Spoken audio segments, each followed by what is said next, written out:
Programang ito ay hatid sa inyo ng Uwishi, GSIS.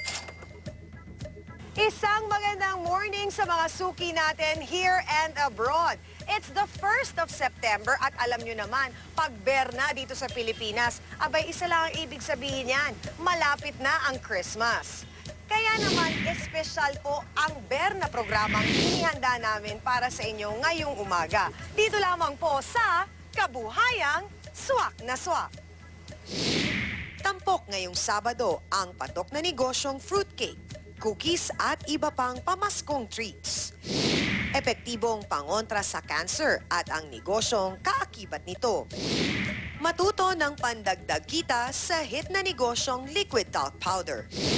Ang dental clinic business na friendly sa mga bata. At ang business ng talent development ng premyadong composer.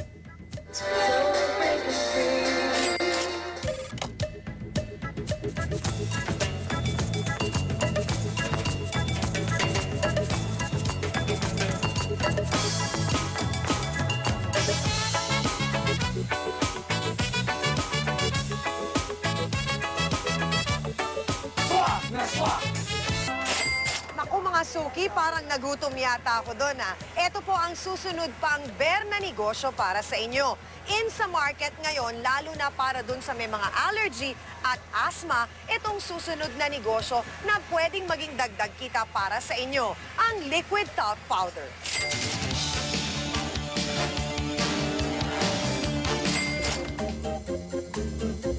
Mahilig ka bang mag-powder ng mukha?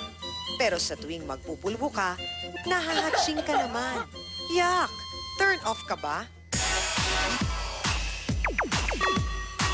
Say goodbye na sa messy at nakakabahing na pulbos. Ito na ang bago para sa'yo. Parang feeling ko ang kinis-kinis ko ng mukha ko. May powder ka na, may pabango ka pa. Magandang liquid talc powder kasi tuyo agad siya, mabango at saka hindi nakakaubo. Isa ang liquid talc sa maraming produktong na-develop ni John. Sa tulong ng kanyang amang chemical engineer, napagbuti niyang bawat produktong lumalabas. Ngayon, isa na ring bilihan ng raw materials ang kanyang fragrance company.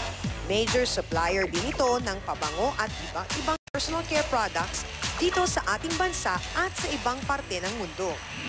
Right now, since nasa line kami ng personal care, we're continuously innovating the products that we can offer to our clients. Isa sa naisipan naming i-produce is yung liquid talc.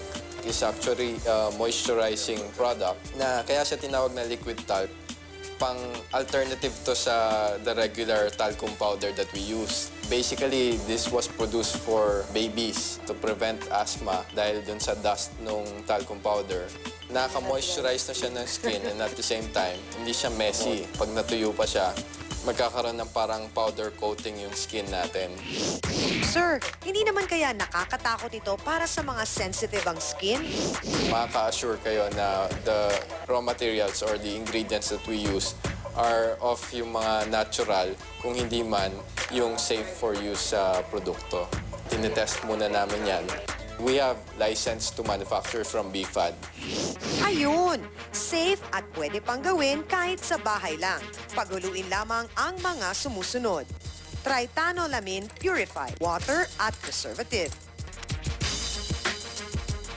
Ibuhos ang Carbopol solution. Ang liquid talc base naman ang ihalo.